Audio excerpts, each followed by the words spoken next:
안녕하세요. 동국대학교 일산한방병원 안희빈우 피부과 홍승욱입니다. 요즘 날씨가 더워지면서 에어컨 사용이 급증하고 있습니다.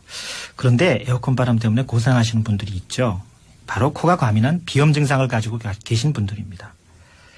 비염 치료를 한마디로 말씀드리면 아주 잘 낫기도 하고 또 아주 고질적으로 잘 낫지도 않게 하는 병입니다.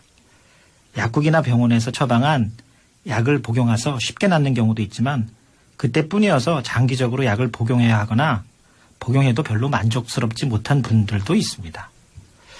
이런 경우에 과연 한방치료가 과연 어떨까 해서 고민하시는 분도 있으리라고 생각되며 이에 도움을 드리고자 몇 회에 걸쳐서 소개를 할까 합니다. 비염 치료를 논하기 전에 우선 코는 우리 몸에서 어떤 기능을 하는가에 대해서 간단히 이야기해 볼까 합니다. 이것을 알아야 비염이 왜 생기고 치료를 하면 어떻게 좋아지는가를 이해할 수가 있거든요. 코의 기능은 크게 네 가지로 나눕니다. 첫째는 제일 중요하고 기본이 되는 호흡작용입니다. 비염의 증상 중 제일 흔한 증상이 코막힘인데 코가 막히면 호흡이 편하지 않게 되고 때때로 입으로 호흡을 하게 되어서 다른 감염의 원인이 되기도 합니다. 둘째로 온도 조절 작용입니다. 요즘 같은 더운 공기 또는 겨울에 차가운 공기를 흡입하였을 때도 비강 안에서는 30에서 32도씨로 유지가 되고요.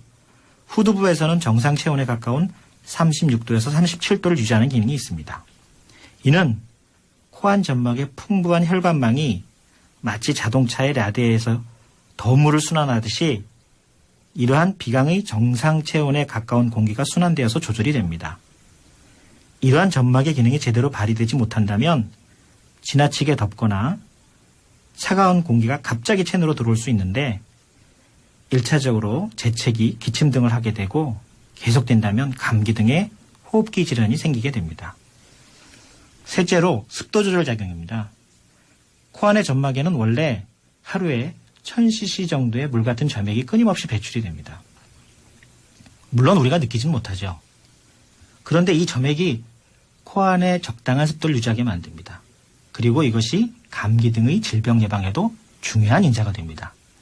만약에 코 안의 습도 조절이 원활하지 않아서 건조할 경우에 코막힘을 유발하여서 비염의 증상이 생기게 됩니다. 넷째, 냄새를 맡는 기능, 후각 기능인데요. 주변에 후각 기능이 떨어지거나 소실된 분을 가끔 보실 수 있을 겁니다. 후각 기능 저하가 모두 비염 때문은 아니지만 대부분은 비염으로 인하여서 코 안의 감각세포가 제 기능을 못해서 생기는 것이고요. 비염을 치료하면 대부분 원래대로 회복이 됩니다. 한의학에서는 코는 천기를 받아들여서 호흡대사의 중요기관이라고 인식하였고요. 입은 지기를 받아들인다고 해서 음식 섭취의 중요한 기관으로 보았습니다. 또는 관상학적으로도 해석을 하였는데요. 동의보감에 보면 코는 관상학적으로 중앙에 위치해서 코가 크면 일에 게으르고 걱정이 없다. 코가 작으면 항상 마음이 걱정이 많고 초조하다.